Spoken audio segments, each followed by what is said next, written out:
All across Florida and America, people are running away from the failed policies of Barack Obama. Small businessmen are running away from expansion and job growth thanks to Obama's excessive regulations and higher taxes. Patients are running for their lives to protect themselves from radical Obamacare, and doctors are running to find other professions. Tea Party supporters are running away from Obama's attempts to destroy the Constitution created by our founding fathers. Parents and churchgoers are running away from Obama's attempts to destroy our religious freedoms and our traditional values. And our children are trying to outrun Obama's record debt that is destroying their generation's hope of achieving the American dream. But instead of running away from Obama, it's time to run to the front lines and fight Obama. And that's exactly what Dr. Dave Weldon is doing in officially announcing today that he is running for the U.S. Senate. Dr. Dave Weldon, a true, authentic conservative. Visit weldonforsenate.com and join him as his running mate. Good to see you and be with you again. You're in the race. You're on the campaign trail, and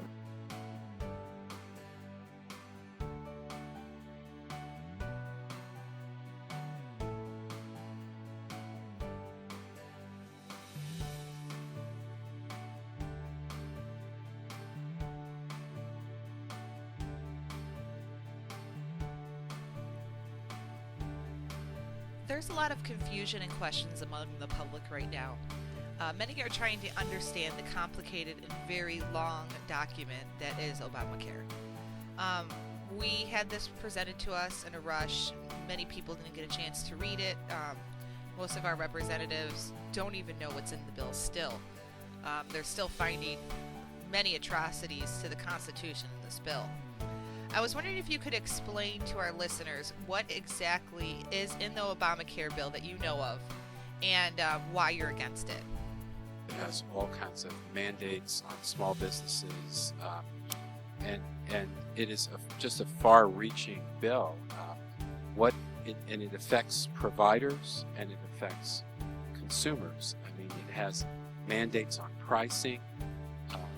The most important and most significant thing is it's going to place requirements on small businesses that if you have more than, I think the cutoff is 50 employees, you have to offer health insurance to your employees. And there are thousands of businesses all over the country that are currently offering health insurance, that are currently not offering health insurance, that are going to have to do it under this bill. Well, who's going to pay for that? If you're, let's say you own a restaurant and it's a pretty busy restaurant and you have enough employees that's over the threshold in the bill, and you now have to offer insurance, and then a smaller restaurant down the street doesn't meet the requirements, they're going to be able to undercut you on price. And so the potential effect is going to be astronomical on businesses throughout the country. And now, there was an easy way they could have done this. They could have just put, a tax credit or some sort of incentive for businesses to offer health insurance. But instead, they turn around and they use the heavy hand of a mandate from the federal government. And probably the absolute worst thing that they've done is they've hired 20,000 new IRS agents, which it's just, I think, pretty scary to think about. These guys are not going to be sitting in offices just typing up reports. They're going to be out there looking for people to punish them. And this is all in the name of providing people, more health insurance. It's a heavy-handed approach of the government. So in addition to mandates on individuals saying you must buy health insurance, there are mandates on businesses saying you have to offer health insurance. Probably, in my opinion, the more onerous of the two from a constitutional perspective is the mandate on individuals.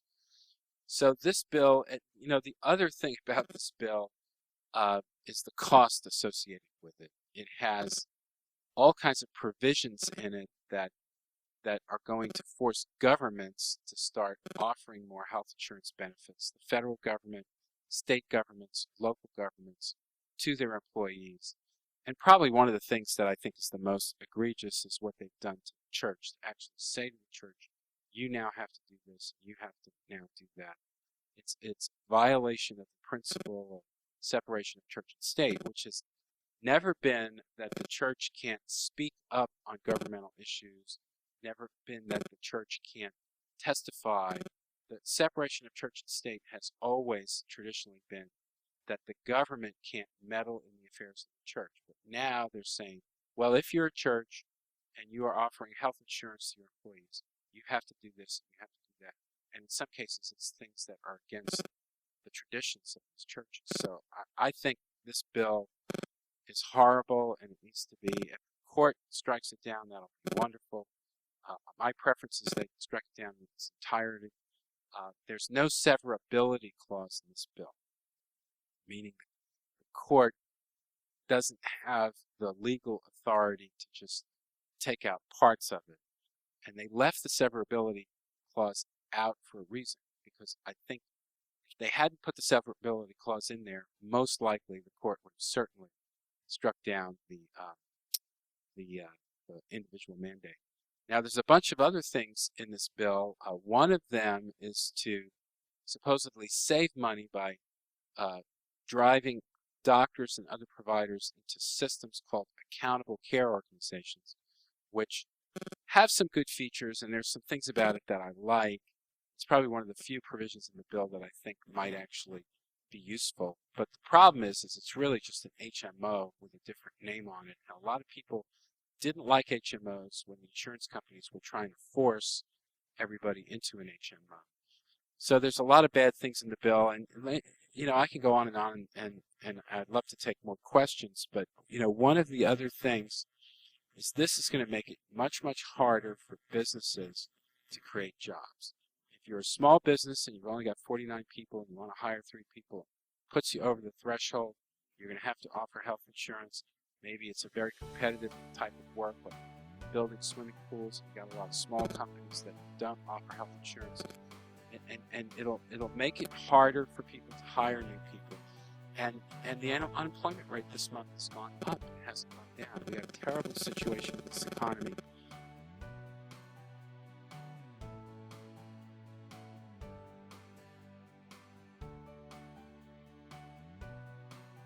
There is a lot of different issues going on within the Republican Party right now. We have economic issues, we have pro-life issues, we have the budget, the deficit, we have Obamacare going on. On Facebook, I asked our listeners and our viewers on our Roku channel what was the most important issue for them in the state of Florida. And 65% of the respondents said pro-life issues are what concerns us the most. What is the difference between you and the other Republican candidates on pro-life issues? Well, I think if you look at my track record, it's pretty clear that I have fought hard, I've worked hard for the right to life, the life of the unborn in the U.S. House of Representatives. And particularly if you want to compare me to the lead candidate in the Republican field, though I hope to be leading him soon in the polling, but I just got in and he's been in for about 7 months. That's Connie Mack. Now, I'm pro-life. He says he's pro-life. I went to Congress. I joined the pro-life caucus. He did not join the pro-life caucus. I would go to the floor and speak on pro-life issues. He did not do that. And then when it comes to voting, which is the most critical thing, I voted against destructive human embryonic stem cell research. I thought it was inappropriate for the federal government to be funding that kind of research. He voted for it. He voted for it several times. An important distinction. But I will say the difference between me and him on these life issues go beyond just that. I mean, I was the author of the legislation to ban human cloning.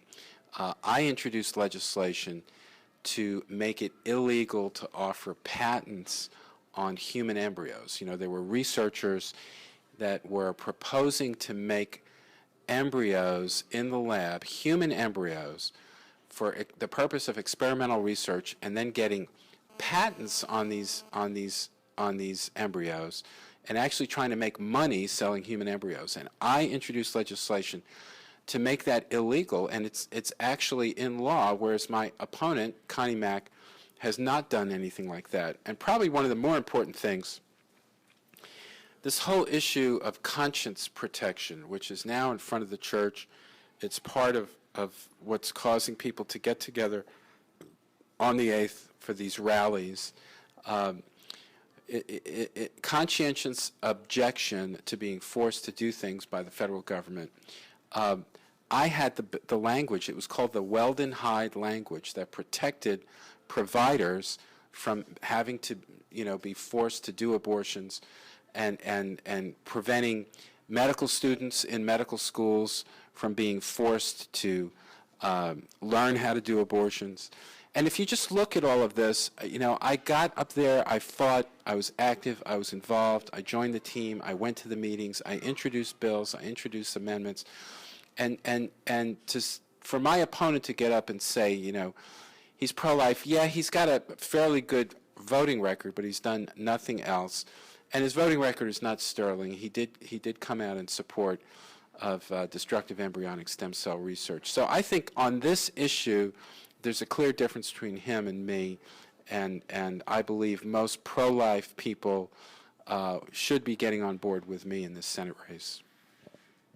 I did notice, I saw today that lifenews.net did pretty much endorse you as their candidate for Florida, for your district, and they said that your record was sterling in comparison to all your the people you're running against.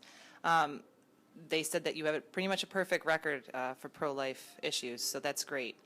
And I also just wanted to add that our founders were very much against patenting living items, whether it be plants, seeds, human embryos, anything living. They were firmly against that. So this is actually a constitutional issue. A lot of people don't realize that, so I just wanted to add that. How do you feel about Life News' endorsement? I mean, I think it's wonderful that they endorsed you and said that you have a sterling record, and I really want all our listeners to understand that. Well, I just got that news today, and needless to say, I was very pleased. When you go to a place like Washington and you stand up for the unborn, and when you stand up for traditional marriage, you don't get a lot of campaign contributions. You don't get a lot of attaboys, and it's the right thing to do, and I'm happy to do it. I didn't go to Washington for a career move in 1994. I had a great career. I was a doctor. I'm not trying to go up there again now. And to see your efforts recognized like they did in the Life News, it really encourages you. It makes you feel like you're doing the right thing and that people are really behind you. Now, I know people are behind me. I won re-election 6 times. I got elected the first time, and I think I can win this primary. Obviously, I need help and I need support, and if there are a lot of listeners to this program, I would encourage them to go to my website. It says DaveWeldonForSenate.com. You just, one word, DaveWeldonForSenate.com. If you just enter that in your browser, it'll take you right to my website. You can learn more now. It's not quite a website yet. We're still building it. It's what they call a splash page, but we're going to have a lot more information. It's really going to be, we're going from having like a Volkswagen to a Cadillac. It's going to look a lot better in about 5 or 6 days. And it'll have a lot of my positions and my track record on a lot of critical life issues. I think, you really have to follow your heart when you're in politics and do what you think is right for the country and right for the nation. And this is just one of those things for me. Standing up for the unborn is critically important.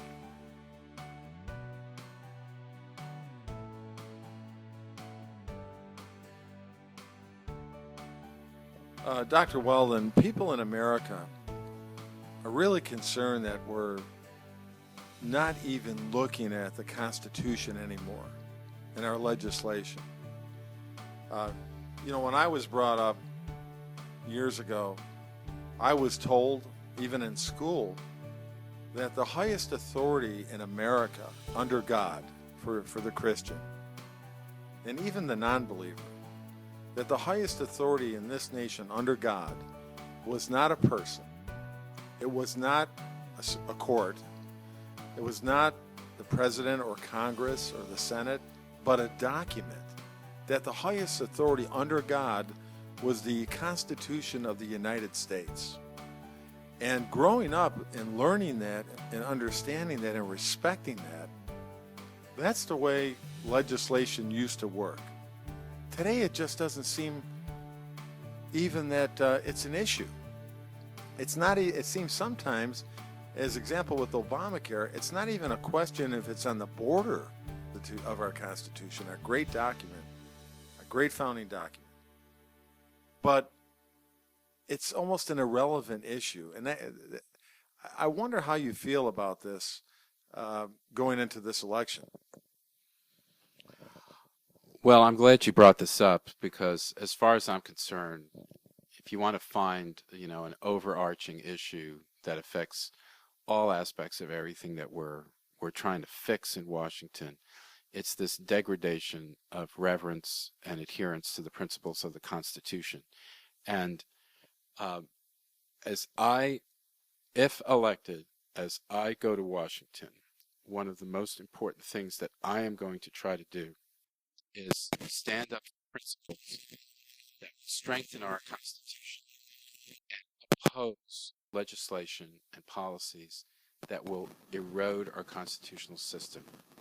And what some of what you said is very, very important, because what it really says is we are a nation that is guided not by the whim and the will of a monarch or the dictator or the latest elected official, but we are guided by the written principles enshrined in our Constitution that guide us and drive us in terms of what is right and what is wrong. And we have drifted way, way too far from that. And our federal system needs to be strengthened, not weakened. This is a federal system. The states are supposed to be the primary place where we manage most of the issues, and the states delegate authority to our counties and our municipalities, and it just makes common sense for us to have a federal system. We're an entire continent. We're 300 million people. How can a bureaucracy and a government in Washington actually control the things that we do back home? It just can't. It cannot do that. And the more and more the government in Washington gets more and more powerful, the less and less important our local government and the more our liberties are taken away. And so, yes, I believe in the Constitution, and I believe in strengthening and preserving our Constitution. And it's critically important, not only for us, but the future. And none of us are above the law. The law, as enshrined in the Constitution, is what rules us. Whether you're a legislator, a senator, whether you're a president, you have to abide by the rules, and that's the name of the game. Thank you for joining us on The Story of Liberty. We hope you enjoyed our interview with Dr. Dave Weldon. Please remember, you can check out our website at thestoryofliberty.net. You can also view all of our history programs from the comfort of your living room on our Roku channel, which you can find in the Roku channel store or on our website. We hope you have a wonderful rest of the week. God bless you and take care.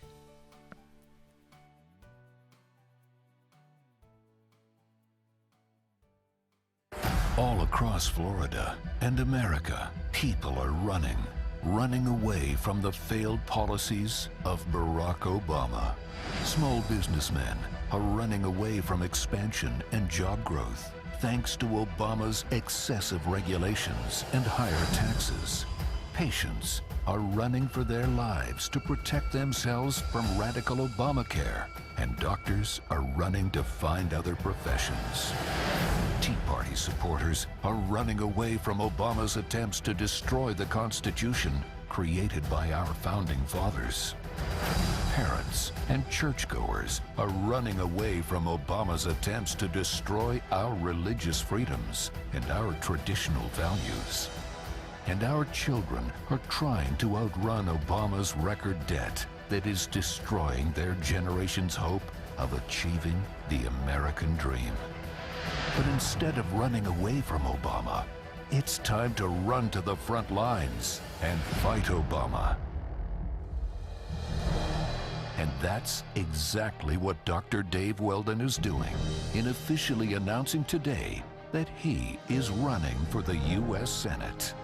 Dr. Dave Weldon, a true, authentic conservative. Visit weldonforsenate.com and join him as his running mate.